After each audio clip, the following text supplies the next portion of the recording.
just wanted to let you know of a new book alert that I have.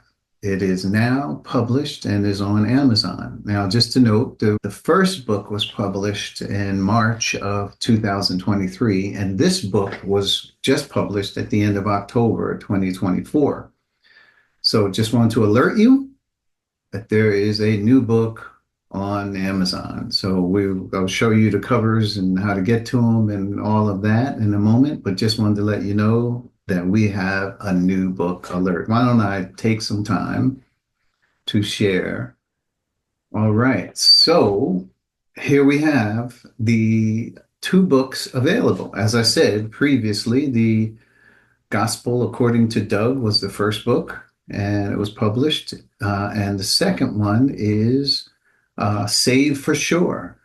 That's the name of the second book. Now, you should know that both of these books are foundational books, which is to say that it is important that we have a proper foundation. To note, you can read both of these books for free. Now, how do you do it? Well, if you join Kindle Unlimited, you can have 3 months of opportunity to read their books. Now, there's over 4 million books on Kindle Unlimited. I don't want to be advertising necessarily for them. That's not the point here. But what we're trying to say is you can get both of these books on Kindle Unlimited, notice, for free.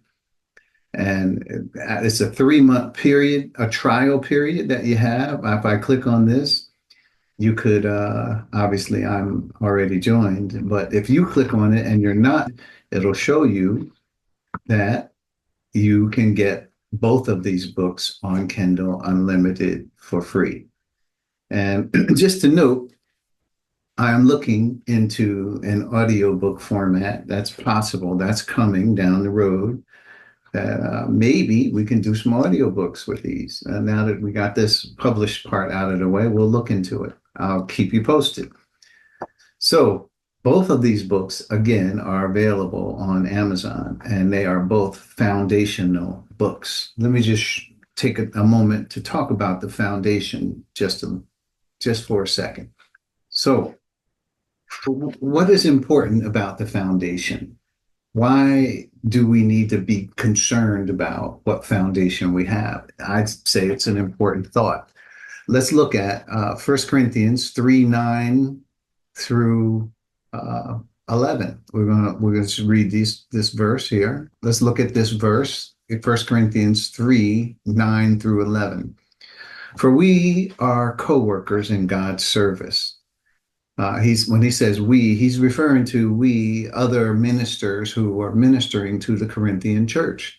And it's apparent that there were problems in the Corinthian church. I'm not telling you anything you probably don't already know, but the problem stemmed from teachers, Apollos, Peter, different ones coming to the Corinthian church. Some factions were developed and they were saying, oh, I like Paul, I like Peter, I like this one. Paul said, listen, we're just co-workers in God's service. You know, one man plants, another man waters. I know you heard that before, but let's continue reading. You are God's field. You are the mission field, God's building. By the grace God has given me, I laid a foundation. Here it is.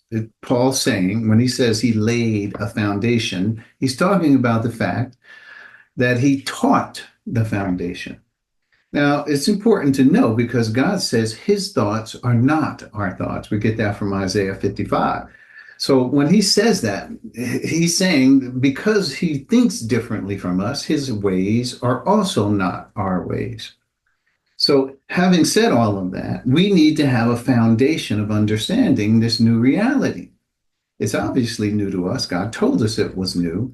So Paul is saying he laid the foundation. He taught that foundation as a wise builder, and someone else is building on it. So people who are building on the foundation, that's fine. He's not saying that's wrong. He's just saying that building on the foundation it is important to build on the foundation. But each one should build with care, right? He's talking about the other people who come and teach the Corinthians after Paul laid the foundation. Then he says this, for no one can lay any foundation other than the one already laid, which is Jesus Christ. Now that's important to note because the foundation is going to have to do with Jesus Christ. We'll get to more information on the foundation, but I just want to stress how important it is that we build on a proper foundation. If you don't, then this is not, you're not going to have, now when I say you build, that means whatever teaching you have on the foundation. There were problems in the early church.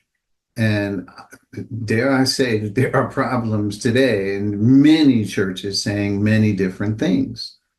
So it is important that we have a proper foundation. This is what we're going to cover. It's important that we have a foundation, and that's one. And two, it's important that we stand on that foundation. A foundation is not the brick building. A foundation has to do with thinking. And it's not our thinking, it's God's thinking. That's what a foundation consists of. So you have to learn what that foundation is, and not only learn it from the standpoint of, okay, now I know the foundation, but never forget it. You have to stand on that foundation because whatever is built on the foundation will be supported by that foundation. We're going to talk much more about it. Why are these two books? Why are they so important? Because I believe that the foundation taught here is one that is solid, that cannot be moved. So in the next video, I will take time to go over what this foundation is. I'm going to briefly give a summary of all the chapters that are in the books. So it won't take too long. I'm not going to obviously redo everything that's in the book. But what I want to do is just give you a brief understanding of what is in the book, both books actually, and then why we undertook such important topics. And this is before we get to any building on the foundation. This is the foundation of the Christian life. So we'll take our time as we go through these things. So stay tuned for the next video as well. But new book alert. The second book is now published. Thank you.